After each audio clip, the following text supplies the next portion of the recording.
Hello, everybody, and welcome to Season 3, Episode 1 of 3 Growlers. Thanks for joining us. I'm Will. I'm Andy. I'm Vicky. I'm Jason. I'm Aaron. And as is tradition with Beerploma's first episodes of the season, we're going to be exploring beers from the greater Midwest. So here's to you guys. Prost. Prost. Prost. Hey, Will, what's the gadget of the week? That's a great question there, Jason. So our gadget for the week is cat maps. And these are by a group of people out in Madison, Wisconsin. Their website is beercatmaps.com. And this is an example of what they have. They have most of the states that you can order. They're for a really great price. I believe they're about $35 a piece the last time I checked. And you can hang them up on your wall. And for those people who really want something really cool to do with their caps, so I've got my Brow Brothers cap right here. Is you can just take this, put this right in there, and you can you can turn your bottle caps into art. And so I'm always looking for great things to do with the bottle caps because I think they kind of tell a little bit of a story about your beer journey. And this is a great way to display them off. And the guys at Beer Cat Maps, they sent us two.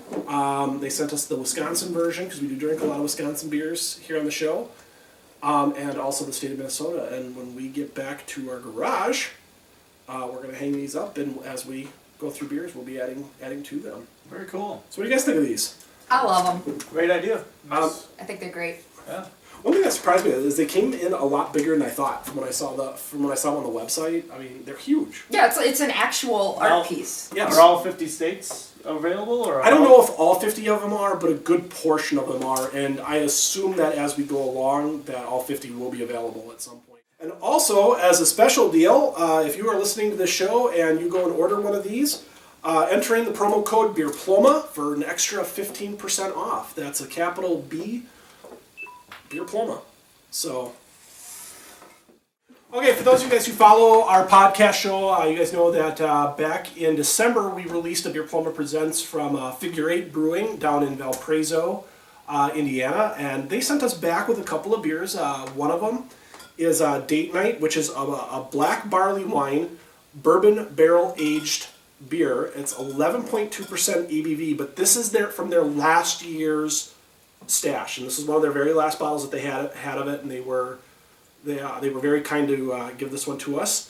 And also for a comparison, they also gave us a bottle of their 2014 Black Corridor, which is their chocolate imperial stout, which is brewed in whiskey barrel, or which is aged in whiskey barrels, and it's a 10.5%. So we're gonna take a look at these, and we're gonna compare them up and see how they taste. Yum.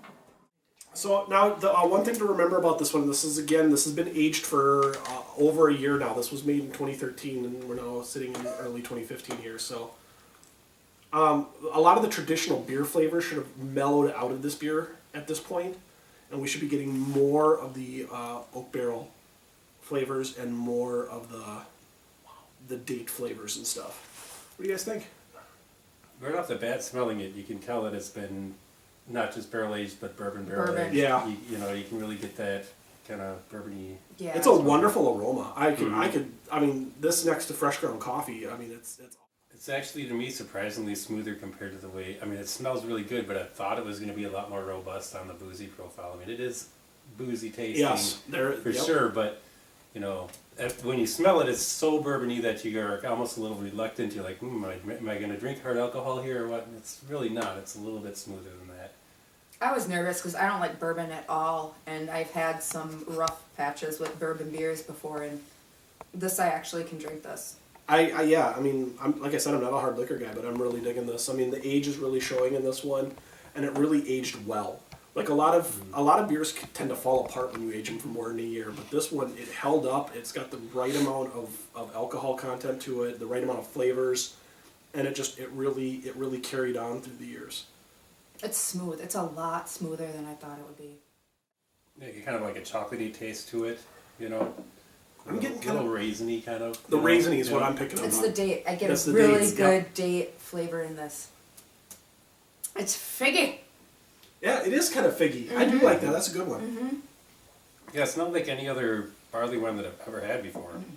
And you like those. You drink a lot I of... drink a lot of barley wines, and it isn't, like I said, like the chocolatey, raisiny, pruny taste is kind of more then with lots of barley wines, so they taste like very malty.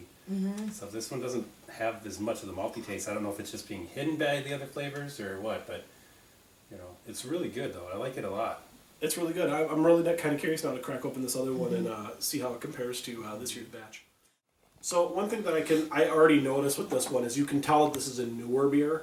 And like when Jason and I picked this up when we were in Valparaiso, I mean, this literally had not even been released to the public yet. It has since been released, but I mean, you could tell that this is a newer beer. It's holding its carbonation much more, and it's pouring more like a newer beer. So that's the first comparison that I'm seeing here with this one. It is so dark. I can't even It is see so through it at all. chocolately. Yeah, I can smell that right off the bat. It's it kind of reminds me of those cherry cordials. You know, those cherries that are dipped in chocolate. And again, you can smell the barrel aged on it, the whiskey barrel aged, and it tastes different or smells different than the last one that was bourbon, and this one's whiskey. So you can see that there is a difference between the two. So here's a prost to you guys, and prost to season 3. That is really drinkable. That is really tasty. What's the ABV on this one? This one's a little bit less. I think this one's about 10.2. That's still a good, Yeah, strong, that's still a hearty. good 10.5. God, I love the chocolatiness in this one. It does. It has a very good chocolatiness to it. Well, guys, that wraps up episode 1 of season 3. Thank you for joining us, and thank you for helping make this show possible. We had a lot of great episode. We have had multiple beers here for this episode, and again, special thanks to Cap Maps for donating these cap maps to our garage, which will hopefully be back in for the next season. And all these wonderful beers out there. It's been a trip. So, guys, here's to season 3. Thanks for joining us. Prost. Prost!